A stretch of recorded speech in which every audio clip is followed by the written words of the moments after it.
En quoi ne pas être souverain sur le plan numérique pour une zone comme l'Europe, dans le monde actuel, représente-t-il un risque? On est très dépendant des États-Unis, indéniablement sur tous ces sujets de souveraineté numérique. Là, vous savez qu'il y a un leader américain qui s'appelle Palantir. Nous soutenons l'alternative à Palantir en Europe, qui s'appelle Chaps Vision. L'augmentation des tensions, l'augmentation des cyberattaques et l'augmentation des enjeux de souveraineté. Oui, je pense que depuis maintenant plusieurs années, on voit un véritable changement. Donc, depuis 2022, se sont accumulés un certain nombre de sujets, de crises importantes. Concrètement, tout ça, ça se traduit dans les carnets de commandes. On parlait du Rafale, qui est un programme français. Je crois qu'un peu plus de 250 avions en commande. Il y a un vrai leadership européen. Oui, là. il y a un vrai leadership. On a des grands acteurs comme Airbus, comme Safran, comme Dassault, comme Thales, comme Naval Group. Donc aujourd'hui, on a des champions européens. On doit être fiers de ça. Une fois qu'on a investi, on ne fait que commencer le travail. On veut aussi faire de ces entreprises des champions de l'export.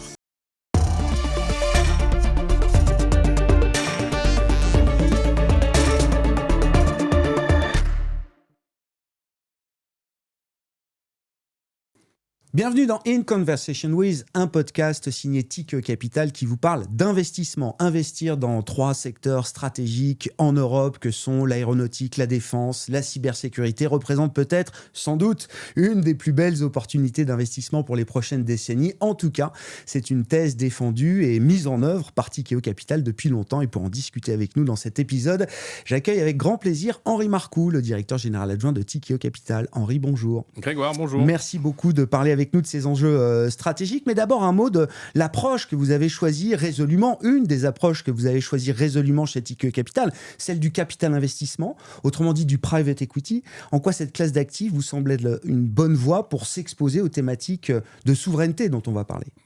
Peut-être de manière globale, rappeler, Tikehau Capital aujourd'hui gère 53 milliards d'encours, 8 milliards de private equity. Et au sein de ces 8 milliards, 3 milliards sur ces thématiques de souveraineté numérique, aéronautique civile et défense. Alors, nous sommes un gestionnaire d'actifs. Qu'est-ce que fait un gestionnaire d'actifs? Il oriente cette épargne mondiale vers l'économie, vers les entreprises qui ont besoin de ressources. Donc, notre rôle en tant que gestionnaire d'actifs, c'est effectivement de sélectionner des entreprises, d'investir dans ces entreprises, de leur donner des ressources pour faire face notamment sur ces enjeux que nous venons d'évoquer, faire face aux marchés auxquels elles doivent s'élancer, justement, à l'export, notamment sur l'ensemble de ces thématiques. Nous sélectionnons ces entreprises et nous leur fournissons des ressources, mais également une capacité à les accompagner sur le long terme, avec toute une équipe de sachants. Et c'est ça notre rôle sur l'ensemble de ces thématiques. Et probablement que le private equity accompagne ces entreprises sur le long terme et leur donne un temps un peu plus long, plus approprié pour faire face aux enjeux auxquels elles doivent faire face. Le temps long du capital investissement, du private equity, convient parfaitement bien au temps industriel, par exemple, Henri?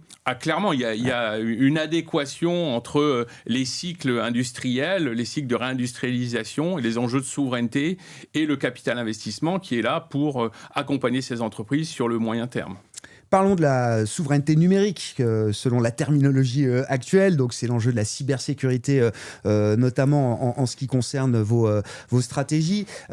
En quoi ne pas être souverain dans le domaine numérique pour une zone économique comme l'Europe, dans le monde actuel? En quoi est-ce que ça représente un risque critique, peut-être?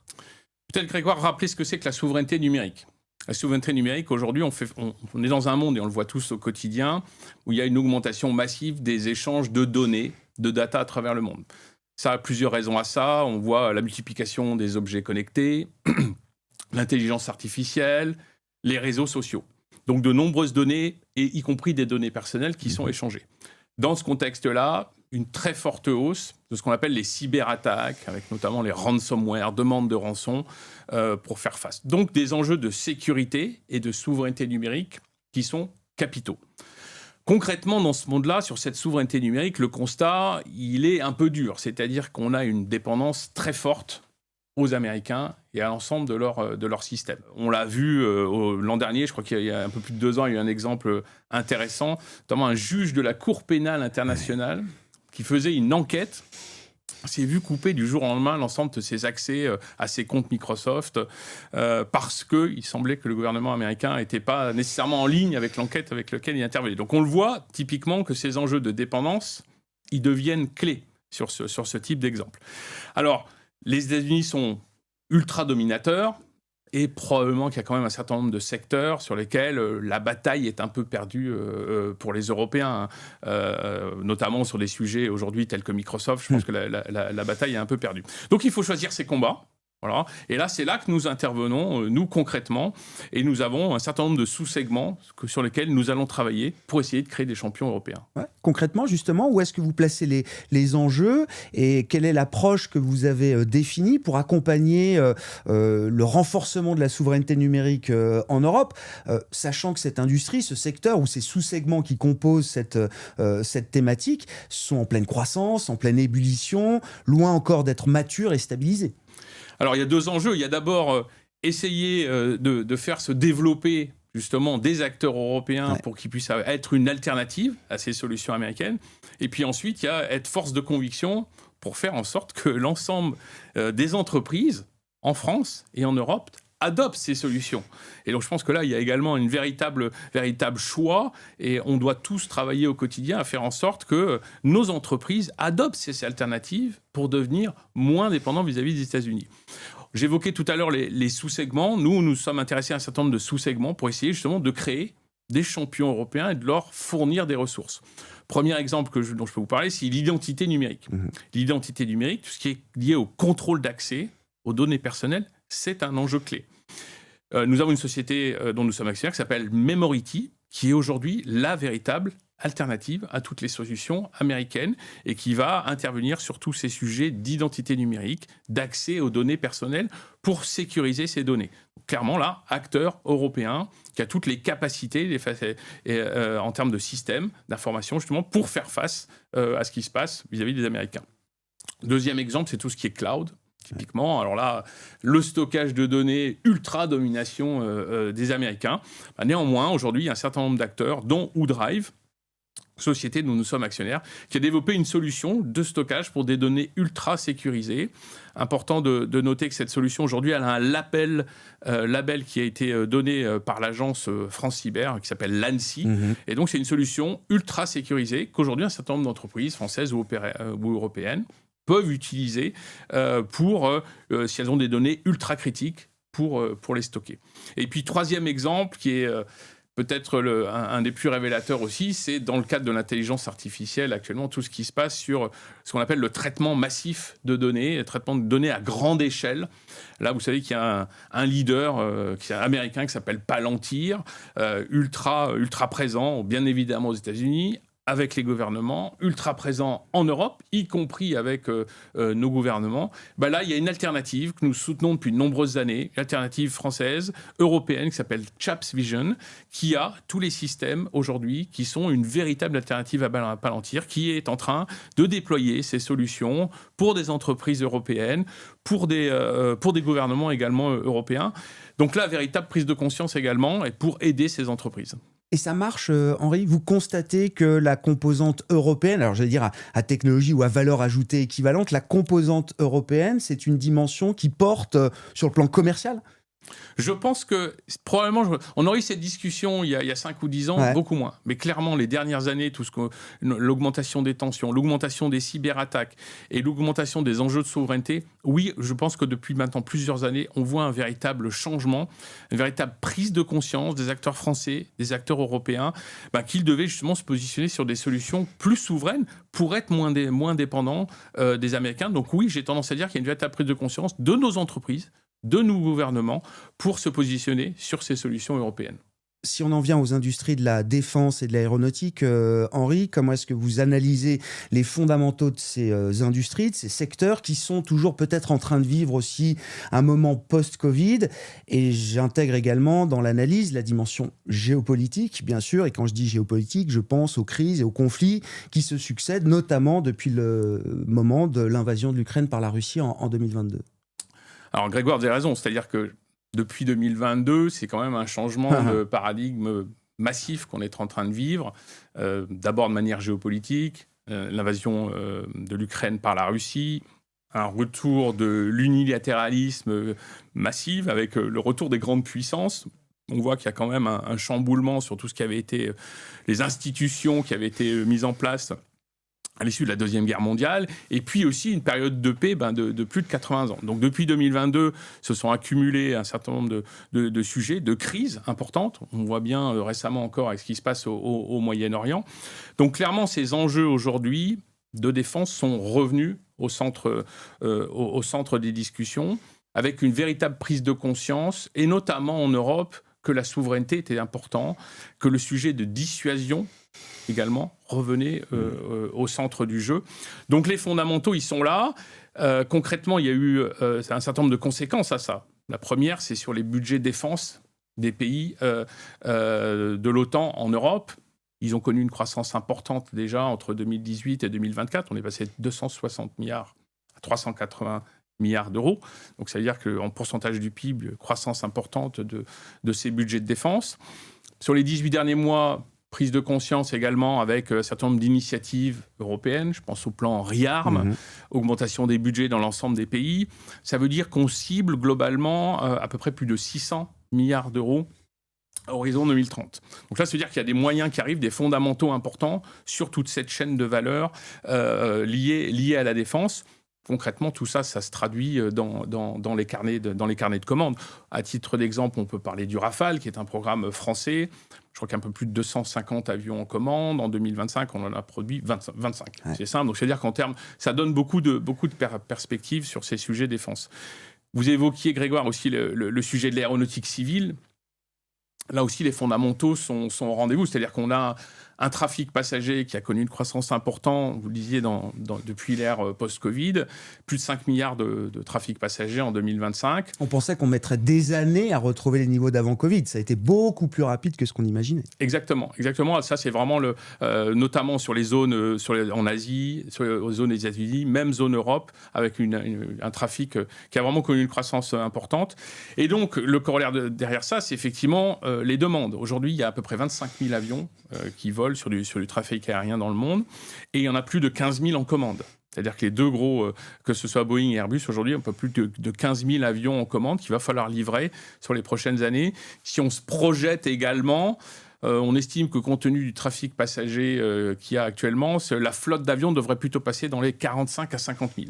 Donc c'est une industrie qui, du coup, doit faire face aujourd'hui à des enjeux, notamment de monter en puissance face à ces commandes. Donc nous, quand on regarde la combinaison de la défense, des fondamentaux de la défense, des fondamentaux de l'aéronautique civile, des carnets de commandes qui sont remplis, on se dit qu'il y a un positionnement intéressant et effectivement des opportunités d'investissement intéressantes. Il y a une caractéristique très spécifique à cette industrie au sens large de l'aérospatiale et de la défense. C'est ce côté dual, Henri. En quoi ça consiste concrètement ?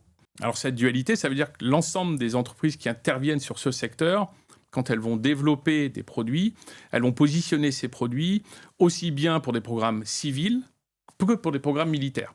Donc ça veut dire que l'un va bénéficier à l'autre et vice-versa. Donc c'est-à-dire qu'il y a également beaucoup d'innovation liée à ça et maintien des compétences. Et puis, également pour ces entreprises, le fait de pouvoir se positionner en termes de débouchés. Une entreprise, quand elle va créer un produit, essayer de le développer, elle essaye d'avoir des débouchés qui sont multiples sur un secteur et sur l'autre. Donc ça, c'est cette dualité qui est clé et qui intervient sur toute cette chaîne de valeur. Pour vous citer quelques exemples, deux de nos sociétés en portefeuille, qui sont Mecachrome et Figeac, dont nous sommes actionnaires, elles vont fabriquer des pièces de structure pour des avions. Et bien, ces pièces de structure, vous allez les retrouver sur des avions commerciaux, tels qu'un Airbus A330, par exemple. Mais les mêmes pièces de structure, elles vont se retrouver, in fine, sur des avions ravitailleurs qui vont ravitailler les Rafales actuellement. Autre exemple sur une société qui s'appelle Crouzet, dont nous sommes actionnaires, qui va fabriquer des commandes de vol pour les hélicoptères. Ces commandes de vol, vous allez les retrouver sur des hélicoptères qui sont utilisés aussi bien par les armées, les hélicoptères Puma, que par tout ce qui est civil, avec utilisation que ce soit militaire, ambulance ou police. Donc c'est vraiment cette dualité, et qui, encore une fois aussi, d'un point de vue investisseur financier, apporte une assise plus importante. C'est-à-dire qu'on va vraiment asseoir nos retours sur investissement et le long terme sur ces deux piliers que vont être aéronautique civile et défense, que toute la chaîne de valeur va adresser. Il y a beaucoup d'avantages à cette dualité pour l'investisseur. Est-ce qu'il peut y avoir aussi des inconvénients, Henri? Est-ce que certains investisseurs peuvent être gênés par le fait, justement, de s'exposer à la fois à des activités civiles et militaires et de défense de l'autre côté? Je pense que c'est le contraire. Parce qu'aujourd'hui, quelqu'un pourrait dire, sur la défense, je ne veux pas m'exposer uniquement à la défense. Qui plus est, on peut voir qu'il peut y avoir des soubresauts dans des enjeux de développement ou de déblocage de budget sur des enjeux défense. Donc, il y a plutôt une complémentarité, et le fait d'asseoir des thèses d'investissement et du déploiement sur les deux thématiques apparaissent plutôt comme un avantage pour un investisseur financier. Vous avez cité quelques exemples d'entreprises que vous avez en portefeuille chez Tikehau Capital. Concrètement, pour revenir un peu sur les enjeux de ces industries, où est-ce que vous placez les enjeux là, à l'avenir, et quelle est la manière que vous d'accompagner ces enjeux quand on est un gérant d'actifs comme vous, Henri? Alors, l'élément important qu'il faut quand même comprendre sur ces sujets, c'est qu'aujourd'hui, on a des champions européens. On doit être fiers de ça. On a beaucoup d'Europe ou de France bashing sur ces sujets défense, aéronautique civile. On a des gros champions européens. Il y a un vrai leadership européen. Oui, il y a un vrai leadership, et surtout, on a réussi à faire des programmes européens. Airbus est vraiment le meilleur exemple à ça. On a des grands acteurs comme Airbus, comme Safran, comme Dassault, comme Thales, comme Naval Group. Donc on a, ou encore des gros Allemands. Donc on a la chance d'avoir des champions européens. Donc ça, c'est vraiment le premier niveau qui est important. Tous ces champions européens, aujourd'hui, ils vont bénéficier des fondamentaux qu'on a énoncés préalablement sur la défense et sur l'aéronautique civile. Alors nous, où est-ce qu'on se positionne? Nous, où est-ce qu'on va justement déployer du capital pour acheter et soutenir ces entreprises? Eh bien, là, concrètement, on parle de toute la chaîne de valeur. Ouais. La chaîne de valeur qu'il y a derrière ces grands donneurs d'ordre européens qui construisent et qui bénéficient de ces programmes-là. Et là, on parle d'une chaîne de valeur, d'une supply chain, 4000, 5000 entreprises européennes, PME, ETI, qui se trouvent à faire face justement à ces enjeux. Et là, pour répondre à votre question, Grégoire, sur les enjeux, c'est des enjeux importants parce qu'il y a des enjeux notamment de montée en cadence. Comment est-ce que toute cette chaîne de valeur, elle s'adapte, elle est capable de délivrer face à ces enjeux? Une chaîne de valeur qui est très dispersée, 4000, 5000 entreprises, c'est très dispersé. Avec des enjeux aussi de changement de génération. Beaucoup d'entreprises qui ont été créées après la guerre, qui aujourd'hui font face à des entrepreneurs qui partent à la retraite, et face à cette chaîne de valeur qui également a besoin de ressources, a besoin de capitaux propres. Donc, pour faire le lien avec ce qu'on évoquait au début de notre conversation, clairement, là aussi, c'est trouver ces bonnes entreprises qui ont un savoir-faire. Pour fabriquer un avion, dans le civil, c'est 3 millions de pièces. Ouais. 3 millions de pièces. Donc, si vous en manquez une, l'avion, il ne fonctionne pas. Et donc, nous, on est là pour soutenir justement cette chaîne de valeur. Un exemple que je trouve intéressant, alors je pourrais vous en citer, je le disais, on a plus de 30 entreprises en portefeuille. Elvia, qui est à Coutances, dans le Calvados, qui fait justement des cartes électroniques pour tous les programmes, que ce soit militaires et civils aussi, pour des radars. C'est une entreprise qui a connu une croissance de plus de 40% de son chiffre d'affaires sur les 5 dernières années. On lui a augmenté ses capacités, justement, en lui fournissant des ressources pour augmenter ses capacités de production. Ouais. Les grands donneurs d'ordre du secteur en ont bien conscience, au point qu'ils vous accompagnent chez Tikehau Capital financièrement pour déployer justement les moyens de renforcer ces chaînes de valeur, ces supply chains. La question de l'expertise se pose aussi quand on est gérant d'actifs comme vous, dans des domaines complexes. Il y a, j'imagine, un besoin d'expertise de haut niveau, de savoir-faire. Comment on s'assure chez Tikehau Capital d'avoir accès à cette expertise au bon moment pour détecter les meilleures entreprises?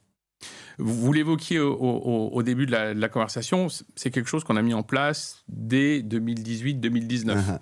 C'est sûr que ça ne se fait pas en un jour. Donc nous, on a mis un certain nombre d'éléments fondateurs sur ces expertises. Le premier, c'est déjà une équipe. Il y a un peu plus de 30 personnes aujourd'hui dans nos équipes, sont professionnels de l'investissement. Beaucoup sont issus de ces industries, industrie de défense, industrie aéronautique civile. Et donc, ils travaillent à déployer du capital, identifier ces entreprises et ensuite les accompagner dans l'ensemble de leurs projets. Le deuxième élément fondateur, ce sont des partenariats. Ouais. Et donc, nous avons noué des partenariats avec les sachants. Sur l'aéronautique et la défense, en l'occurrence, les 4 gros sachants que sont Airbus, Dassault, Thales et Safran. Sur la souveraineté numérique, avec Soprasteria et Naval Group. Donc, ces partenariats avec ces industriels qui ont, vous lisiez, investi dans nos fonds, ça nous donne aujourd'hui une tour de contrôle, une vision, une expertise et un accès à ce qui se fait de mieux. C'est-à-dire quelles sont les tendances, quels sont les futurs programmes sur lesquels nous devons nous positionner, quels sont sur lesquels on va, il y a des enjeux justement futurs, quelles sont les futures technologies et quelles sont les bonnes entreprises sur lesquelles nous devons cibler. Donc ça, c'est un partenariat qui est important. On a rejoint l'écosystème, on est membre de l'ensemble des associations.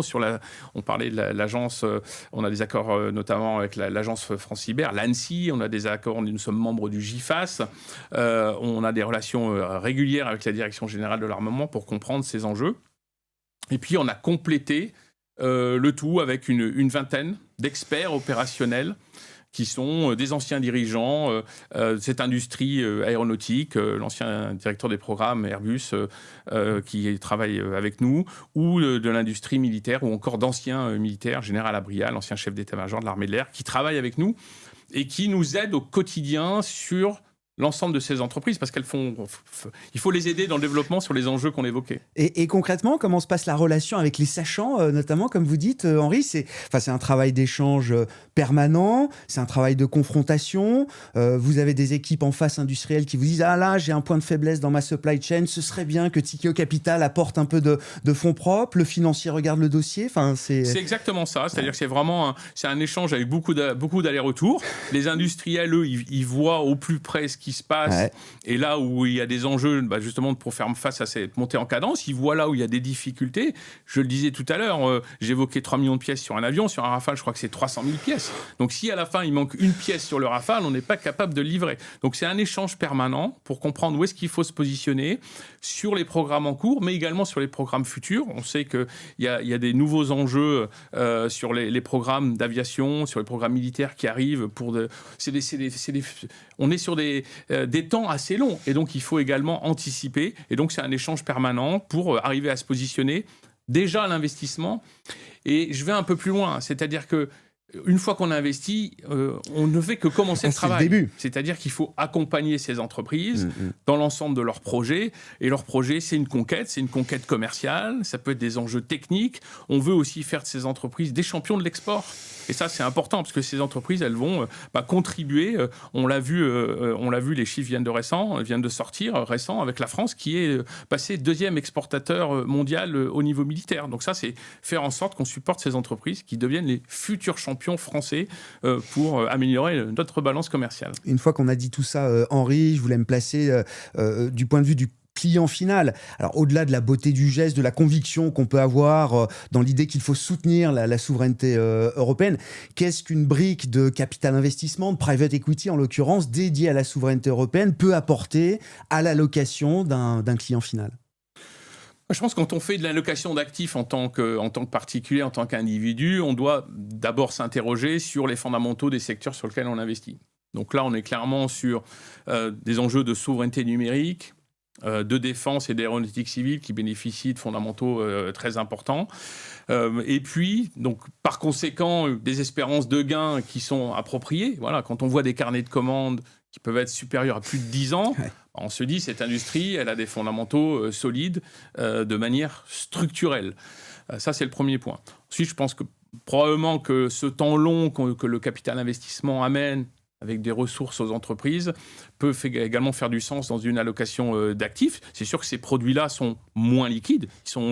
Ils ont on est aujourd'hui sur des durées de détention. Nous, en moyenne, on est à plus de 5 ans. Donc, ça veut dire que quand on investit dans ce type de produit, on doit également donner du temps à son épargne. Et puis, peut-être dernier élément, je pense que ça consiste également à donner du sens à son épargne. Voilà, on sait qu'aujourd'hui, ces sujets de souveraineté numérique, aéronautique, défense, on voit que l'Europe, la France, aujourd'hui, on doit reconstituer nos capacités de production, notre industrie. Et là, on sait que notre épargne, elle va se retrouver, elle va donner des ressources dans le cadre de cette souveraineté. Merci beaucoup, Henri Marcoux, d'avoir été l'invité d'In Conversation With, un podcast dédié à l'investissement et signé Tikehau Capital.